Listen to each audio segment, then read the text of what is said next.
a topic I'm not very comfortable with. Why are you not comfortable with Well, if you mention the word diversity now, people automatically think of race. The thing about British history is that your destiny as a person was determined by your birth. I got some really, really interesting comments. that? Diversity is only okay when people who make it diverse belong there and are indigenous there. We do not need black and brown people here. That is the modern day problem.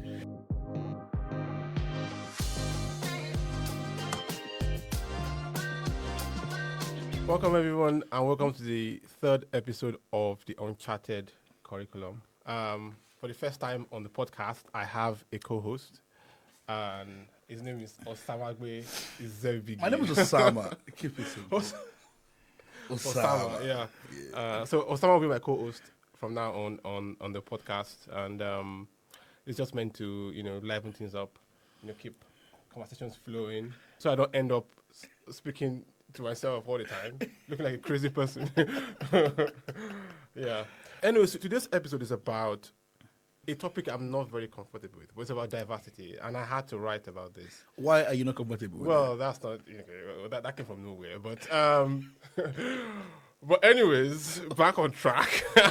I wasn't that. No, back on track. Now, we are on track, brother. Yeah, on track. The Yeah. topic is diversity. You're not comfortable talking about Well, diversity. Why? What I meant was that obviously it's a politically charged topic. Yeah. There's a lot of especially in Britain, diversity is a big issue. So I decided to write about the topic, about diversity from a historical perspective. So I wrote this article, put it on my blog, did an Instagram promotion, which always works for me actually. But then I got some really, really interesting comments on my Instagram, which Osama would read to everyone now. Are we ready? These are, I think they are interesting comments, but I'll let Osama just... Yeah, so the very first lovely one from Alex184G, shout out to you. Diversity is only okay when people who make it diverse belong there and are indigenous there. Shout out to you. We got another lovely one from Joe. We do not need black and brown people here. That was Shout out to that Joe. was my comment. We got another one from a funny username, as expected. The only diversity this country needs is the diversity of its four indigenous people. That is plenty enough. Other European nations are appreciated, but nothing else is needed, especially a continent that exists only because of handouts from 5 other continents. Jeez, what continent do you think he's talking about in that? You see, to be honest, I'm not sure. You think it's North America? No.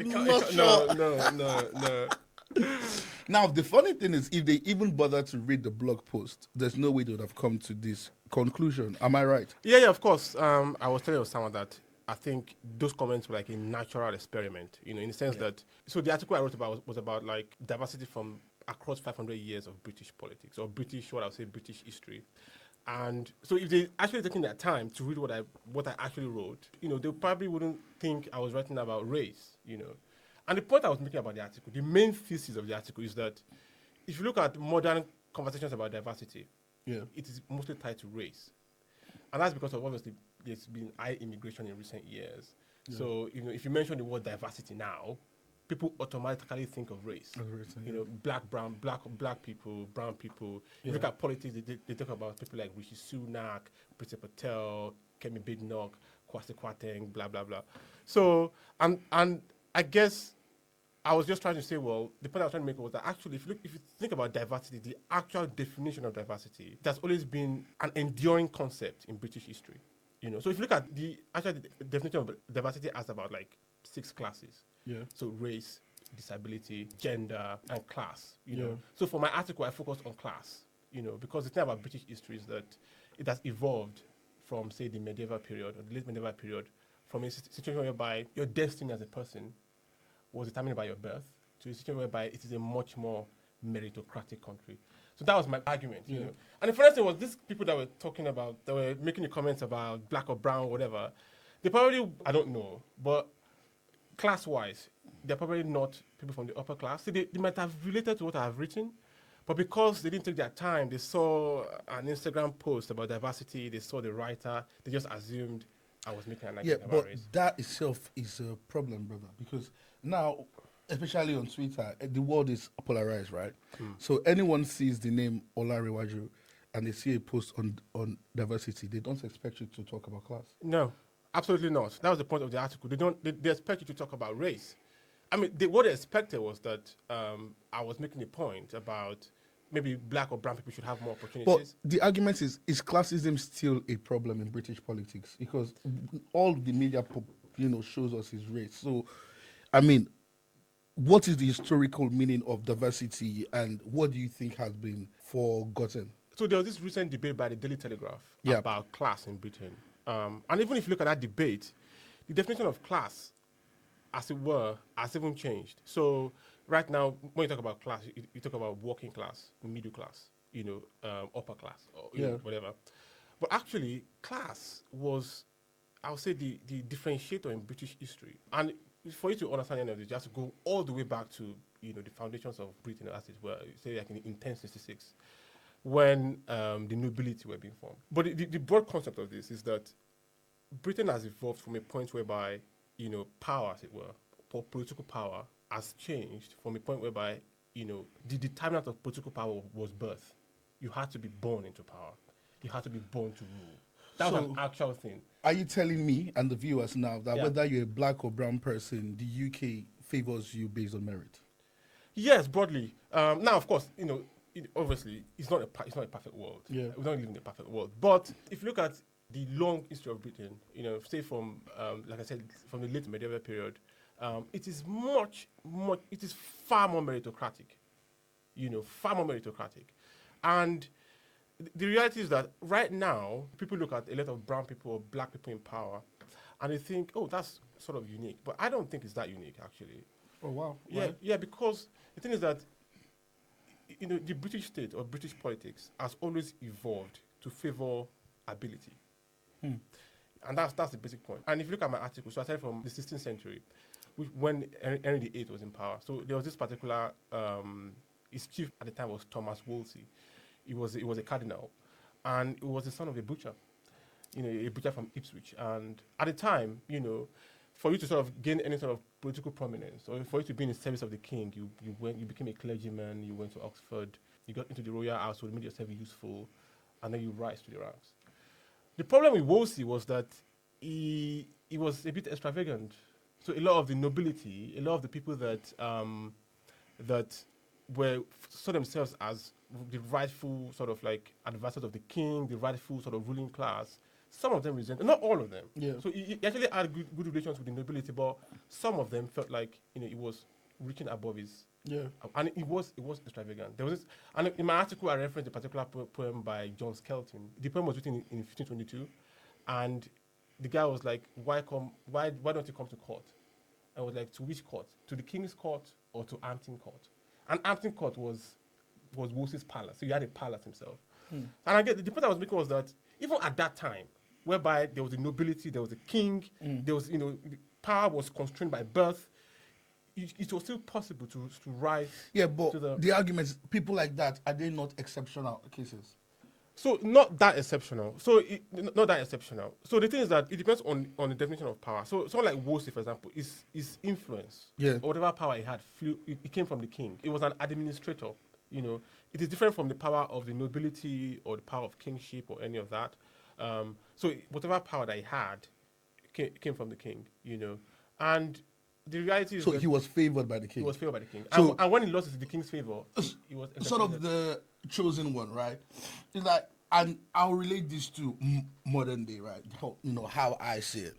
It's like you see certain people, black or brown people, in high places, and people celebrate black excellence. Many people have told me, you're standing, and then they chip in from a person from your community. So the comments that we saw about diversity and go back and making it a race thing, is it because we don't see a lot of that? Media does not portray a lot of that, or when they do, we are not mainstream. We are like the glitch in the Disney Matrix. That's a modern argument. I I am taking you there, right? Because yeah. if we bring this to present, right, how does the long history change the way we should think about diversity in British politics today? Yeah, so I think what you're getting at is the idea of equity and representation. So, the idea that you need, I think you said to me, you said this to me in private conversation. Yes, sir. You need to have someone there for you to sort of aspire to. Yeah. And I've said to you that I completely disagree with that. And the reason It's about to go down now. no, I mean, let's not get the dramatic. So it's about to go down. Now, let me give everybody, viewers in the house, wherever you're watching this, let me give you guys like a brief. Let me walk you through my thought process. Right, I worked on a project last year, and the whole idea was to get young girls from marginalized communities to get into sports in Wales. Right, and we're doing workshops, VR filming, storytelling, documentaries. And I was speaking to little girls and I'm telling them you can become the next superstar playing for Wales in the Principality Stadium. But I didn't realize, sadly, as a then, that nobody was really like a poster girl for them. So it's like they look at the entire national team and they do not really see themselves represented. Now, it's easy for me to say that to a young guy from Merthyr that has grown up watching Bale. You can look at Bill and he's like, that guy looks like me. He was born here. This is his dad, his community. I'm going to be like Bill. But for a young lady, there's nobody that I can look up to say, I'm going to be like that person. Brother, whether we like it or not, people like Obama, for example, there's a poster that went viral when a young boy told Obama, can I touch your hair? And he said, your hair feels like a mine. You cannot rule out the fact that merit is a thing, but having black and brown people or people from a different socioeconomic background in places that matter, in decision-making positions, it helps to have like a trickle-down effect so other people aspire to be like them. Well, so I get what you're getting at, but I'll strongly push back on that. Why? Well, because I'm making a specific argument about British history and British politics, and the reason I'm making that argument is because if you look at British history broadly, all the major events that have happened, the civil wars, Yep. the executing kings, and all of that, all the major events that have happened has been because a particular class has failed to administer the realm very well. So, and you mentioned that guy Thomas Wolsey, for example. Why was he favored by the king? Because it was very effective at the beginning, and when it became less effective, he lost the king's favor and was executed. And on his dying bed, he said, "If I had served God the way I served the king, you wouldn't have given me off in my grey hairs." And the point I was trying to make was that the major events that have happened, if you look at the English Civil War, the Glorious Revolution, all of that has been because a particular monarch or a particular class has failed to sort of carry their duties, and so power shifted. Yeah. Based on the idea of, we need better governance, we need better administration. And so now the thing is that it's easy to make the argument and say, well, we need someone to be up there, whatever. But the system itself would shift, and it's happening right now, the rest of reform. Right now, the guy that is like Nigel Farage's second arm, Zia Yusuf, people don't really care because that is from an ethnic. They just care because it's very articulate. It's effective. He knows what he's talking about. I'm not advocating for him. I'm just saying that people would vote him because the two parties, in their imagination. Now I'm just saying what people say. I'm not that invested in British politics, but I'm just saying that what we hear is that people will vote the reform and the new parties because they feel like the old class, the two-party system have failed. And that shift has always been, that is British history, essentially. And I made the point in my article, if you look at the English Civil War, when Charles I, before he was executed, he didn't call Parliament for about 11 years, and he had all these extra taxes. Religion was, it was very sort of like religious. He stayed religious place and all of that. Bro, this is Britain that we're talking about. I just remembered something. Let's leave race aside and all of that. Like, this is a genuine question. This, the wife of Prince Harry, the whole saga that happened. Yeah. Because she was Well, I don't know much about that. I don't speculate. Diana? What happened to Diana? You are saying here it's based on merit. No. But these are cases of where even people who are quote unquote non-Hispanic Caucasians, right, or born here, or have assimilated here, or have grown up here, still get some sort of hate or disdain because they don't belong to a certain class or they do not act. So you're making two separate arguments. I don't know anything Okay. about Prince Harry, Meghan Markle. With Diana, actually, so that's a very fair point you made. So if you look at Princess Diana of Wales, she's from the Spencer family. This goes to the idea of what I'm talking about. The idea of, for example, social mobility. Yeah. She's from the Spencer family. So if you look at in the 1400s, the Spencer family, they were mostly sheep farmers. Yeah. So they weren't in the nobility at all. But by the 16th century, they bought a couple of bought lands and all of that, and they were able to sort of like become successful. Then got into the service of the king, were elevated into the nobility. And if you bring that now to the present day, the actual male heir, the current, I don't know what it's called, but his name is Charles Spencer. He's the Knight Earl of Althorp or something.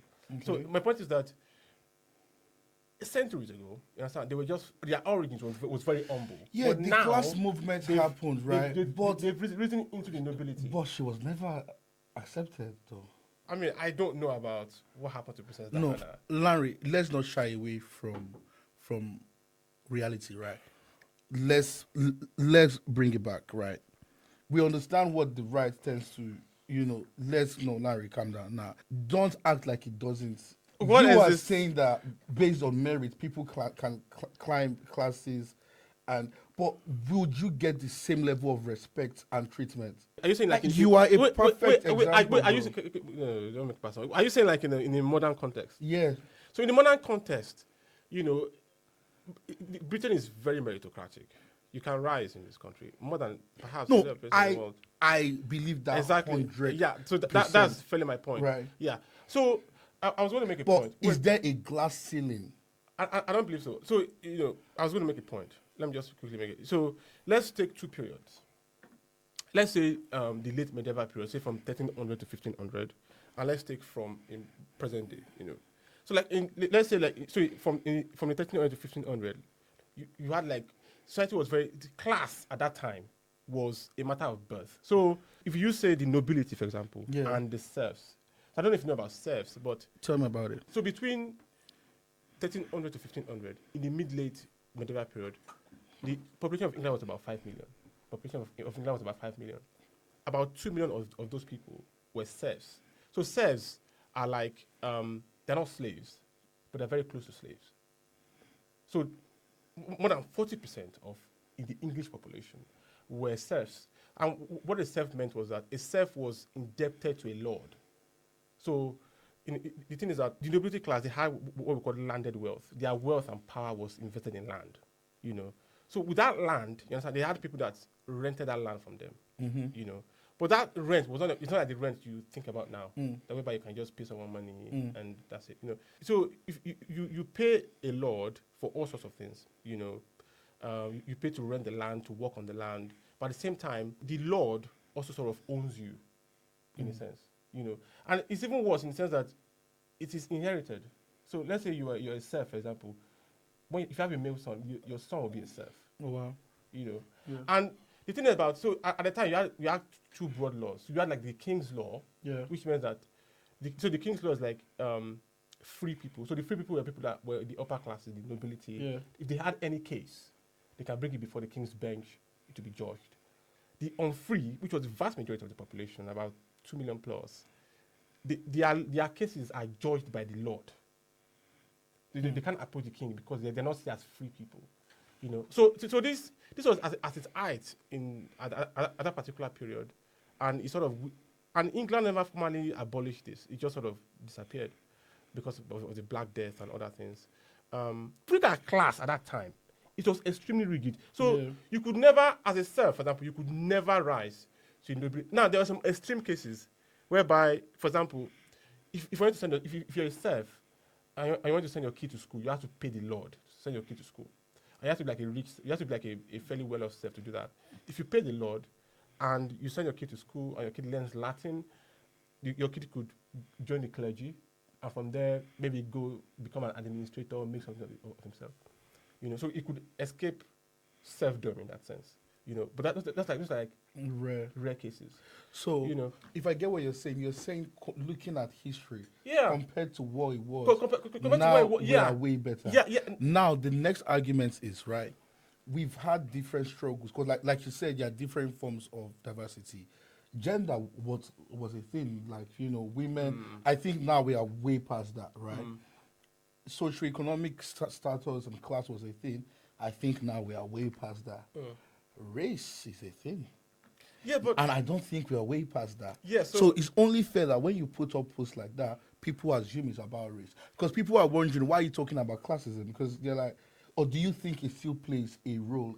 well, so the thing is, so the nobility as a powerful and influence. So they still own a lot of land, but Till today? yeah, they do. Bust down, like, give us some real examples, like, Of what? like Of yeah, and like the power that they still wield that common So- people might not even know. So a lot of it is influence. So for example, in the House of Lords, for example, you still have like 92 hereditary pairs. So that means that you have an ancestral right to sit on the House of Lords. Do they wield any power though? Because I think they can strike down bills. It's limited. It's far limited. Yeah. Yeah. But the reality is that for you to get into the House of Lords, Yeah. you have to be nominated by the Prime Minister and appointed by the monarch. Okay. So, but the reality is that these people, these other 92 peers, they don't have to be like that's their ancestral. So when they die, Yeah. their sons will take over the title and have a right to sit on in the House of Lords. Other people, majority of the population, have to actually do a lot of things to get nominated. So obviously that's still the class system working. It was the Tories actually that brought the system whereby the Prime Minister could nominate a peer and Yeah. the monarch would appoint. Before, the only way you could get a peerage or get into nobility was if the monarch grants you a peerage or if you were born into it. So it was socially stratified. Yeah. So, and that's exactly my point. Now, of course, people don't really care about that quite rightly, and that's exactly. I'm a big point that that in itself is diversity. In fact, I've said that is diversity. You could say is the story of Britain, really. And the broader point I was making was that if you see through the lens of history in that sense, the fact that people I'll call like people from South Asian origin, from African origin people rising to the top of British politics, if that shouldn't surprise anyone because the system really adapts to meritocracy in that sense. And for even not just politics, even the civil service. If you look at civil service, there's this particular report called the Stafford the Northcote Trevilian Report, written in 1854, and it was about. I used to read that report just to sort of like remind myself of what a meritocratic government organization should look like. And the broad point of that report is to say, well, you know what, let's have open examinations to everybody, because before you could get into civil service, it was based on patronage. I know that I'm an earl, so I put the son of a knight in the whatever. But now, those guys were saying, you know what, to find the best people, you understand, you need to have open examinations, different subjects, so you can find. Talking about that, some people believe like the Ivy League schools or like Oxbridge, they've gone to work. And certain people believe that black kids are only there because of the EDI policy. What do you think about EDI and quota system and stuff like that? The thing is that there's a caricature view in the sense that, so I'll use the extreme right and the extreme left. Yeah. So the extreme left believes that equity and representation is enough. You just need to have these people there. It doesn't matter what are they qualified or not. No. Let me just. I'm not gonna let you do that, brother. Are you on the extreme left? No. I'm not extreme left, but Yeah, but see, I said extreme left. I'm not. No, that's what I said. No, The thing is, hey, look at me, eyes on me. I walked into a room one time. I felt like I was not meant to be there. I go up to Yao, and I said, I don't think I'm meant to be in this room. Christine Ozazua made a point, right? She said, if you walk into the room as a young black person or as, person from an ethnic minority background, there's a huge probability that you've worked 10 times as hard to be in that room. Sometimes I wish these statements were false, right? Because I genuinely don't want to think like there's any barrier. Lanre, the thing is, you are making some sort of assumption, which I have noticed. you keep talking about, it's fair now. There's class mobility, so we should not be surprised that we have black and brown people in politics. So your first assumption is that the black and brown people come from a lower class. No. Yeah, No. because So that point was essentially about race, not class. so So what? That point was essentially about race, not class. Because if you look at the people that are actually, if you look at someone like Rishi Sunak, for example, he went to Westminster. Like Rishi, he's not from the upper classes. His dad was a GP, mom was a pharmacist or a nurse, I don't know, but then they had to scrape up money for him, sent him to Westminster, mixed with the upper classes, went to Oxford, Goldman Sachs, So it is that's meritocracy.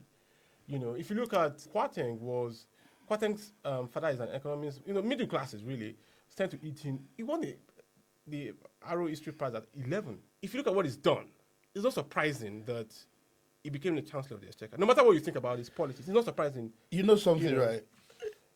If you look at people like Kwarteng and the rest of them, these people have had to work almost 10 times as hard as their counterparts to get to where that's incorrect. The basic example of if you look at Gordon Brown, for example. Now, of course, Gordon Brown had a doctorate in history.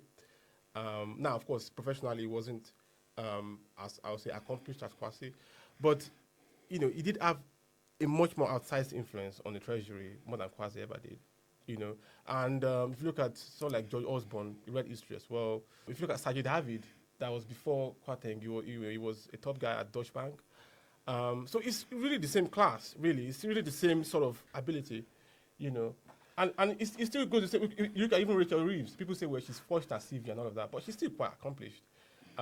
Despite that she's a woman, PPE, Bank of England, so it's not, but it's still quite accomplished. So the reality is that everyone works. Okay, it's not just about everyone. Yeah, works. but your scenario sounds like a perfect society where people just look at you I think based on merit. The first thing I said at the beginning of the conversation was that we don't live in a perfect world. Okay? So now let's come back to the reality of the world that we live in, bruh. Do you still think because of the world we live in, right? Do you think diversity, inclusion, should be a thing where we have people positioned to be role models? So I tried to avoid that in my article, but the point I made was that what's the question again? What I'm saying is, I think like you are picking and choosing, right? It's like when we spoke to them, Shirley Bassey, she was told as a child that her voice was too loud. She's a black woman. She should go sing from back of the class. She had to do so much as a young girl to get to where she is. But other female singers that were just as talented as her, they didn't have to go through all of that. So there are barriers, brother, and we believe there's a glass ceiling. So, and we are working hard to smash that. So I'm not saying, go out there and believe that you can't get to certain rank. Yeah. So I get what you're saying. I'm not denying racism. I'm Nigerian. Everything I think from a nationalistic Nigerian perspective. So I'm not in any sense denying racism or saying it doesn't exist. That's not the point. That wasn't the point of my article at all. I'm just saying is that the concept of diversity in British history, if you use class as an example, as a framework for understanding things, has always favored meritocracy. That's why this country exists. Why was there the English Civil War? It was each time the monarch sort of like oversteps his, I won't say authority, but oversteps custom and loses the goodwill of its subjects. The country shifts, the power shifts to parliament, and that was why, What do you think both far rights and far lefts misunderstand about this? So the extreme left or the far whatever think they favor, for them, equity and representation is enough. We just need to put people there to sort of the quota system is an example. I'm making a broad point now. The quota system is an example, but they feel like it is enough to have representatives at the table. Now, of course, the extreme right feels like the idea of diversity is mostly about race. It's mostly about immigration. It's mostly about, you know. So to me, those are extreme, you know. The sensible consensus is that diversity, as it is, you know, has always been a part and parcel of British history. If you use class as an example. What divert? That's what I'm saying. Like you can't, Lamri, you're picking and choosing I'm now. not picking and choosing. Like, stop it, bro. It's like, why use class as an example? We have gone past that, bro. No, but that's exactly you don't get what I'm saying is that if you use class as an example, you understand, you can make the argument that diversity has always been part of British history. Yeah, that's cool. Like we've gone past that. Yeah, but there's a reason why diversity happened. Class diversification happened, you know, and that example I gave is that, you know, is meritocracy, and that was why I used that example of Thomas Wolsey. The reason why he gained a lot of favor from the king, from Henry VIII. Yeah, we get that. Yeah, of course. Larry, maybe few centuries ago, or few years ago, I mean, I've been born and I was a slave, right? Okay, fine, I'm not that anymore, right?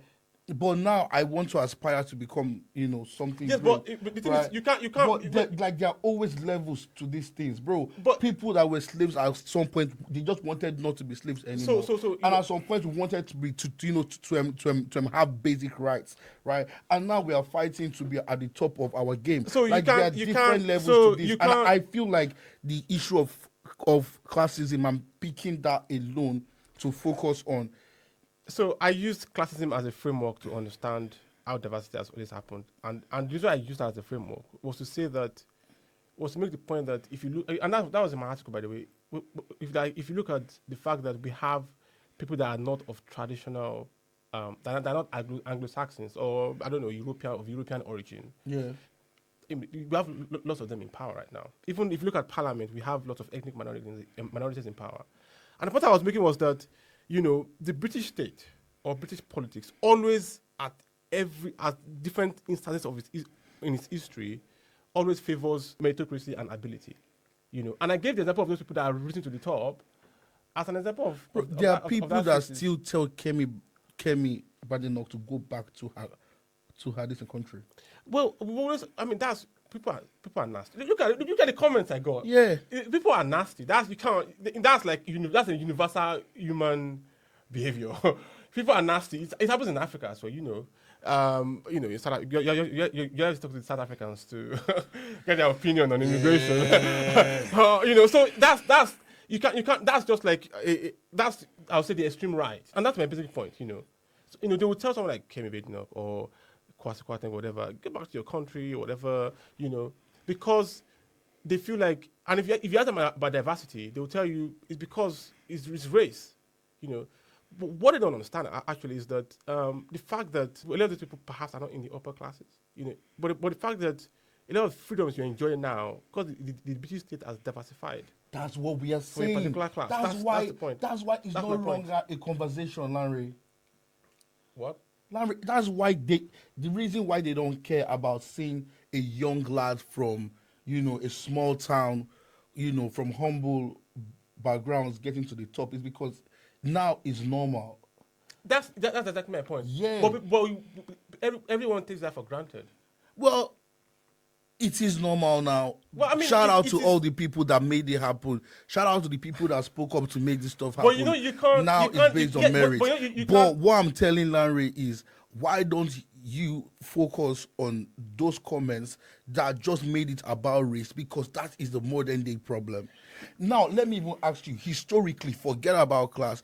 Historically, right, was race ever in the conversation? Not necessarily. I mean, because obviously, you know, you can't really say there were any sort of significant population of ethnic minorities in the medieval period or in the late medieval period. I've not seen any traces of that.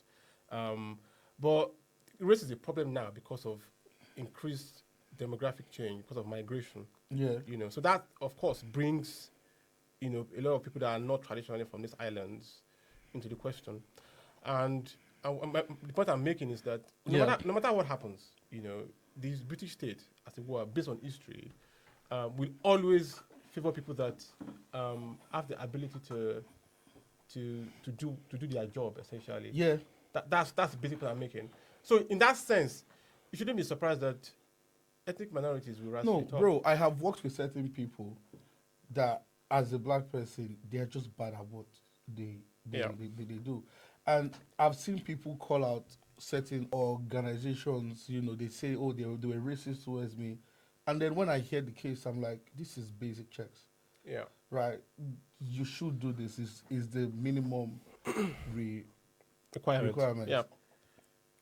But it's a problem because sadly, those people that made those comments on your post, some of them are in the upper class and some of them are also in places that matter, right? So the argument is we have evolved, right? The class one has evolved. It's no longer Race has evolved as a well. problem. Race has evolved. Far. I mean, But are we there yet? well, to the point I also made in my article, like it's a. So I can't say we, like I'm not. I just like politics. I'm not particularly invested in Britain's future, but I can say that for the When I British, said are we there yet, I was referring to your skin color. whatever.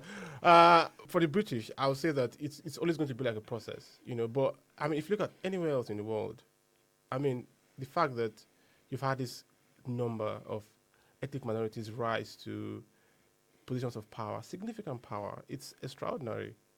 You don't have. I mean, look at every other major civilization. You look at the Chinese, you look at the Russians, you look at India, you look at Nigeria, for example. I mean, Certain Africa. people You think don't see any. is a threat to British culture. So they look at people like black and brown people in positions of power, and they think they don't represent British culture Some from people. a place of history. Is this true? Like, is it correct? They see it as we are trying to erode. Well, I think there's a bit of in natural human instinct in there. Yeah. Now, I don't. There's some people that are just nasty people. Yeah, yeah, They just want to be nasty, but you shouldn't let that nastiness sort of like overcome genuine concerns about demographic change. yeah. You know. So is demographic change the same thing as the British culture changing? I don't think the culture. I mean, culture always changes. There's no part of culture that is like ossified. So culture always changes. But do the actual inhabitants, the ancestral owners of the land, do they still feel like they're still represented? That's when you should start. If they start feeling like they're not, that's when and you can say that you can say that you can tie that to the rights of reform, for example. Yeah. But that's not necessarily tied to race. I give the example of Zia Yusuf. Yeah. A lot of reform voters like him because he fights for them. So And it's an ideology thing. if you grow up somewhere, it's part of you. And Yeah. I always use this example of migration. I feel like the community, and there's this guy. He's reforms head of policy. Is a Cambridge professor, James Hall, and he wrote this article in the Times about the politics of home, that sort of thing.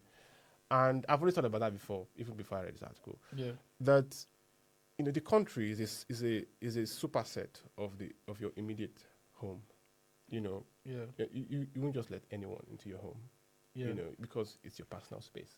Yeah. So your street is, then your community, Yeah. then your country. So if you can't let anyone into your personal space, which is your home, you can understand why people feel strange when they feel like we are having huge numbers of people that sometimes we don't know anything about. Sometimes we don't. If you want to invite someone into your home, you know who they are. Yeah. That's why we have a visa system. Yeah. But right now, is the visa system maybe not? So it's like those kind of conversations are they are worth having. One thing I actually dislike is that people just shut you down. They don't want you to have the conversation because it's so But you need to have those conversations. And for me personally, as a Nigerian, I always think about immigration policy from a national perspective. Yeah. Because people forget actually that all the countries in the world that have borders have immigration laws. Now, it doesn't matter if people actually trying to come into your country. It's not the point. But in Nigeria, we have our own immigration laws, which are very similar to British laws, or even more. I will perhaps say it is even more stringent. So I guess in that particular sense, you understand, you can get their concerns about. I think immigration is mostly about numbers. Like I said, I'm not trying to discount. They're always like extreme. People are just nasty. It doesn't even matter what the subject. They're just nasty. But you shouldn't let that nastiness disturb actual concerns about. Because to me, immigration is really about numbers. It's really about numbers. So back to British history. I am a novice in this topic, but I really want to understand it at my level. So those guys that made the arguments about race and they're saying black and brown people are not welcome here and all of that because the demographics, like you said, demographics across the UK is changing because of the influx of immigration. But you were saying culture is dynamic, right? But what I'm saying is now that the classism thing is no longer a problem, and anybody born wherever you are in the UK, you can rise to the top if you just work hard and based on merit. Does it apply as well for black and brown people?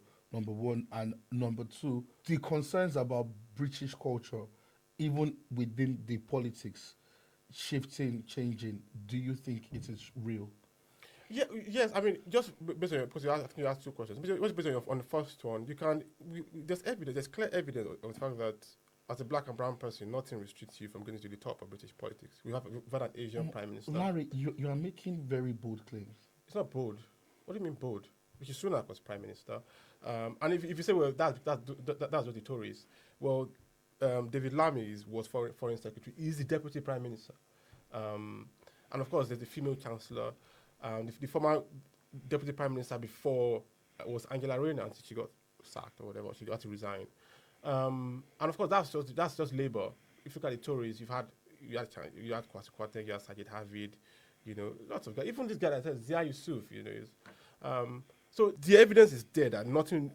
Look at Kemi Badenoch, nothing restricts you from getting to the top. And it's the same as well. You look at, now of course people say, well, they are not enough. Well, I think that's just a factor of the fact that they are ethnic minorities. Not necessarily because they have been, this is a white majority country. So it makes sense that the majority of positions, whether in power, in business, whatever, are populated by white people.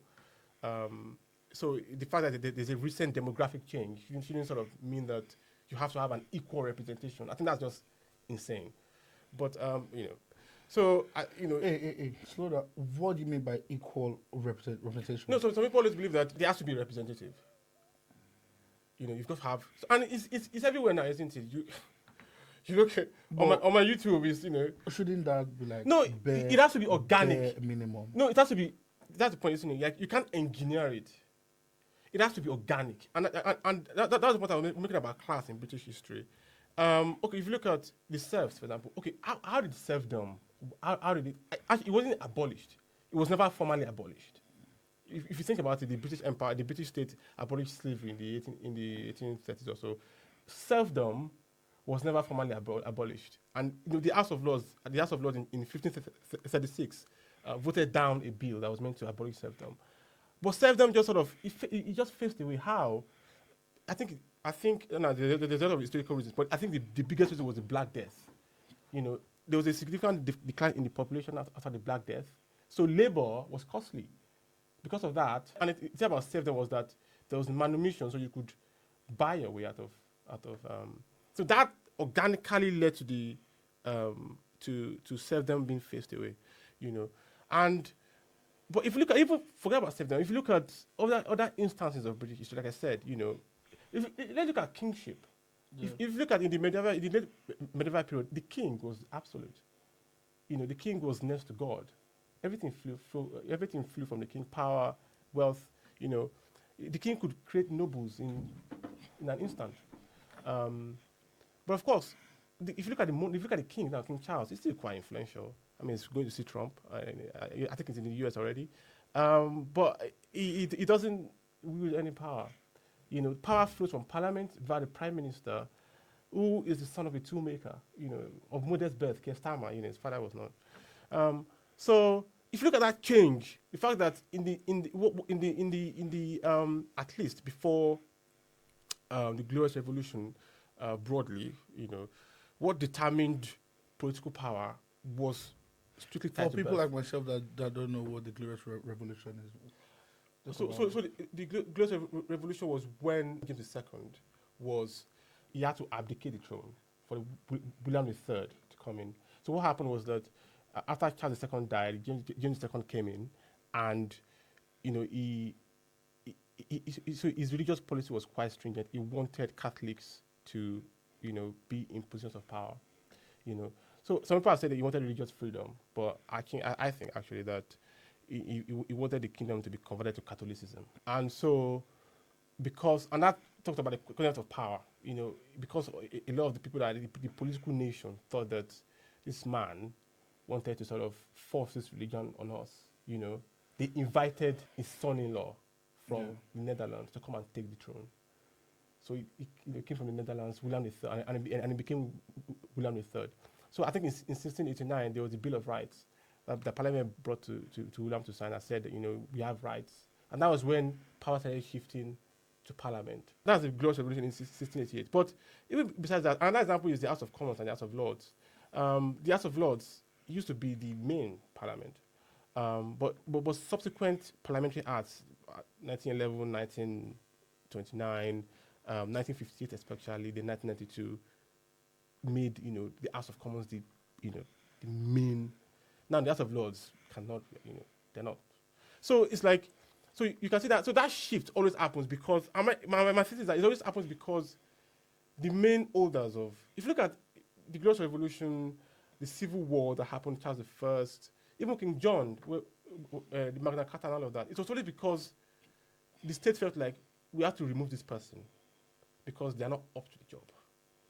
You know, so it was, you know, it was almost like organic. I kind of believe what you're saying, but on the other hand, I still have to check it. And that goes to the modern concept. Common sense. And that goes to the modern concept because the reality is that a lot of people what drives a lot of people mad today is not just because there's a black or brown person there. It's because they feel like that person is not up to the job. He's not qualified. And they are depriving someone that is qualified for that person.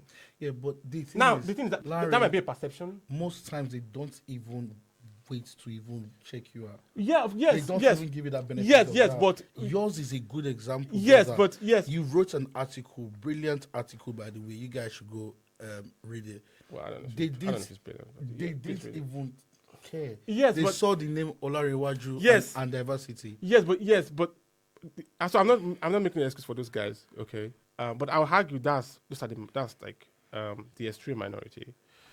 Sorry, I'll say that's the extreme minority. Yeah, I will. And that's because the thing is that it's not just based on what some people say. It's based on what they want to say. What the state thinks. You know, the reality is that if you actually want to do things, you know, you can't do things. You know, and we have evidence of that. People, you know. So the thing is that can you make nasty people change how they think about you? No, that's pointless. I don't need to convince any of those guys. They don't want to listen to anything. Obviously, they're not trying to have a discussion about anything. They just want to, you know. So there's no point in engaging in. And I didn't reply to any of the comments. Obviously, if I saw a very sort of like someone that sort of asked a question about the article that has read it, I was criticizing me, I would reply. But if you're just going to insult and not read what I've written, then why should I? So that's the point about. You know, I kind of believe what you're saying. I watched this movie very recently, Abdul and Victoria, and it was about the Indian guy. And an interesting thing in the movie is when they found out that he was from, you know, a low-born household, his family who sold carpets. You know, her assistant rushed in and was like, he's not from the royal family, he's just... And they didn't care that he was Indian. Yeah. You know? Yeah. Although he referenced it after, like, oh, he's Indian and all, but he felt like he had, like, a weapon or something when he found out that he was from a low-born family. So I get what you mean by, you know, now anybody can kind of rise to the top. Yeah. But people take it for granted. But what we're saying is there's still barriers for certain people, you know, and not just race, even people with disabilities. Inequality is always going to be a feature of human existence. I don't think you can completely eradicate inequality. I think what you need to do is like North Trevelyan, give people equal opportunities, gives them equal chances to compete, you know. But does equal opportunities not mean meeting them at their level? I don't think you should bring down the standards to accommodate them. Larry, that's if you want to go into that, you know, but Larry, meeting them at their level, right? I will explain, right? You know, WAEC, when we wrote WAEC then, Yeah. there was this thing that some people from The the north. north, Yeah. they had, Yeah. and as at then, I was in Lagos making stupid arguments like, oh, I didn't get admission into this because they had to give it to another. But now, understanding their perspective, some of these guys grew up in areas where bombing every Sunday is a normal thing. They are running from terrorist attacks, their villages on fire, they are displaced and all. At what point is that young guy going to sit down to read and study? Like myself that grew up in Lagos where my father and mother provided food, all I had to do was go to school and write. Larry, meeting people at their point of need is a human thing. So Right? that's a fair You point. call it lowering standards, I call it equity. That I don't. Right. So Bruh, if we are going to make the studio wheelchair accessible, and it means me and you probably not being able to afford coffee for the next 2 months because we have to put our budget towards building a ramp, that's fair. that's a different. I mean, No, I it think is. you've No, taken a, no, that, no, no. I think At that's its a, very, that's, it doesn't. at its very So basic so point, it is fair. so Right? so So what we are saying again about the representation thing, I'm saying I get you. Classism and socioeconomic backgrounds may not play a huge role now. I'll probably we've gone past that, but meeting people at their points of need and meeting people at their level so that the barrier to entry is fair for everyone, don't you think is a thing? So I think it doesn't tackle the deeper problem, does it? The deeper problem in the north is not WAEC, is it? Is terrorism. That's what you need to tackle.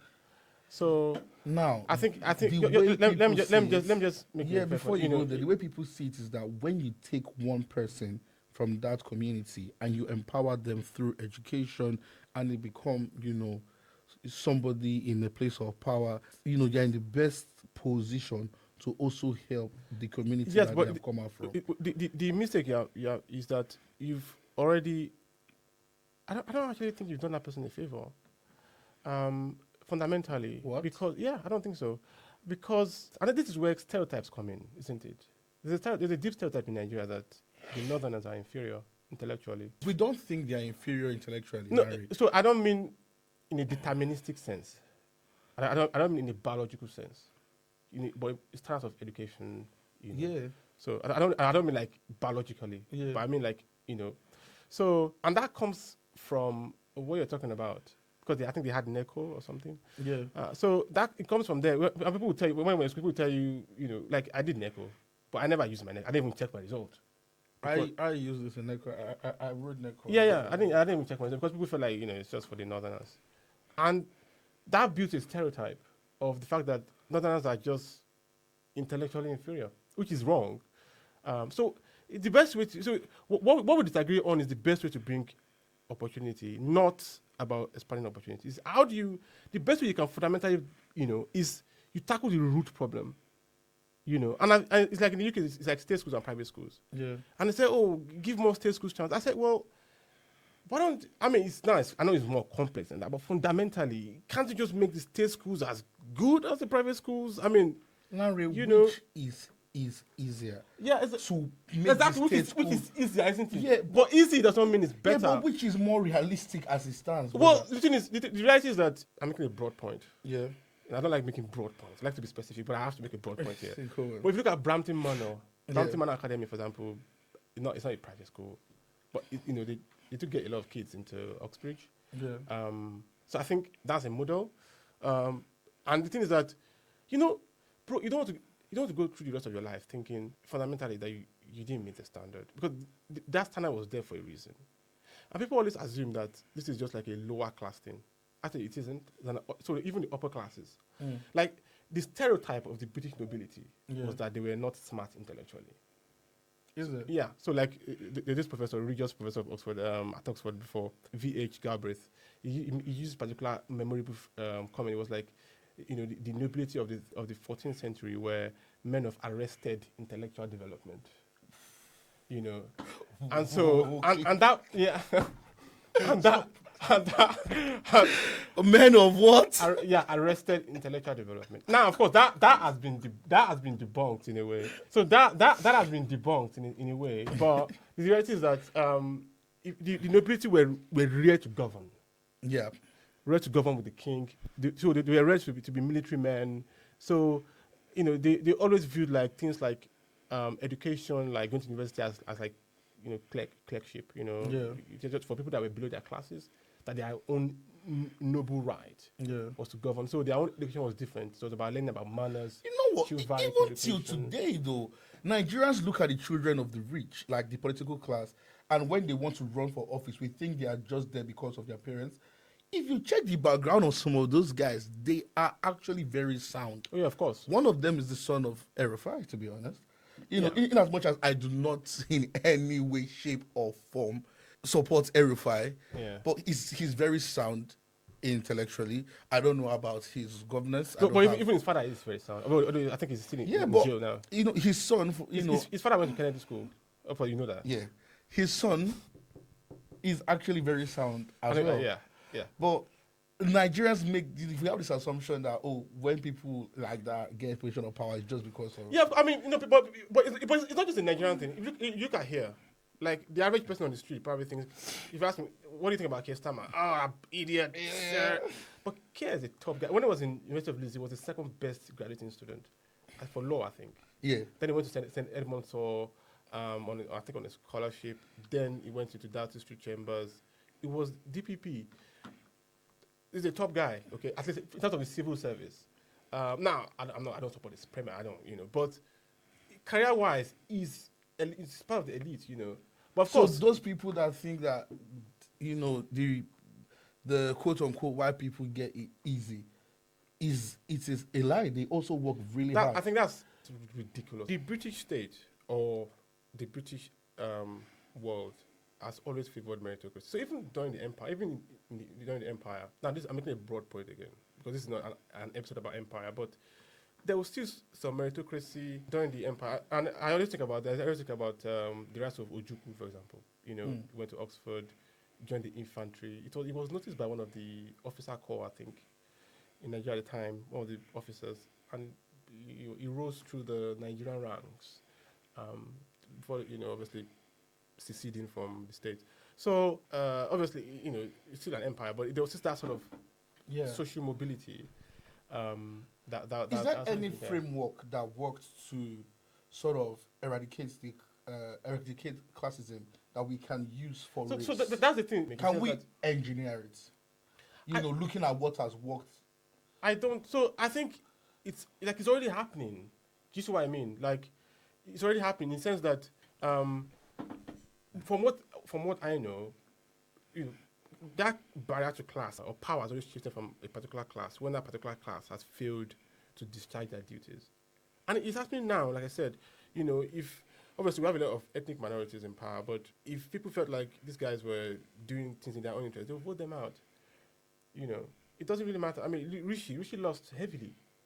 And a lot of people didn't vote for him because they were sick of the Tories. They were sick of the Tories. They were sick of the fact that they didn't carry out their promises. Now, I'm just saying based on the public perception. Yeah. Not because he was a British Indian or whatever. Yeah. And Rishi actually thinks he's English. So, and I think that's a fair point. So, I think that. You know what, Larry, in good faith, I am torn between both thoughts, but I was at the Welsh Senate 2 months ago for Amplify. And it hit me when I got on stage, right? And I was looking at former First Minister Von Getting. I saw Helet, current minister. I was on stage with the head of Partnership for Skill and all of those things. And I'm like, bro, I'm an immigrant, bro. I've been here less than, 7 years? Yep. And I can book the Welsh Senate through the former First Minister, get me there to speak about policies. Yeah. I don't even think in my country an immigrant can do that. I don't think so as well. But not just in Nigeria.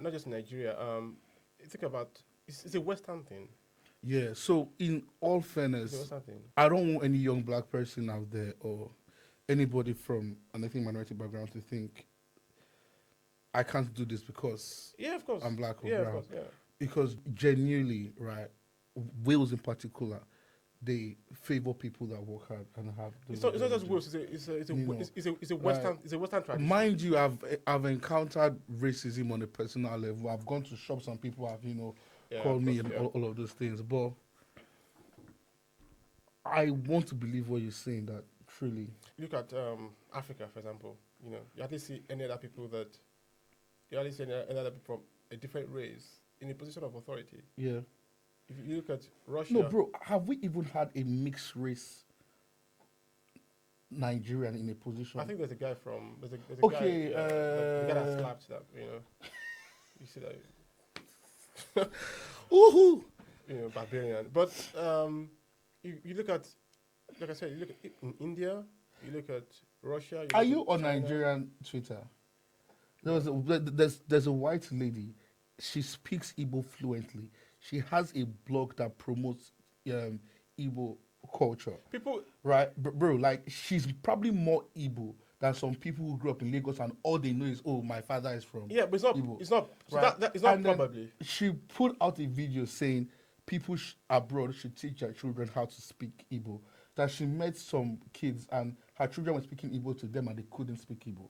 And she got a lot of backlash and why should this white lady?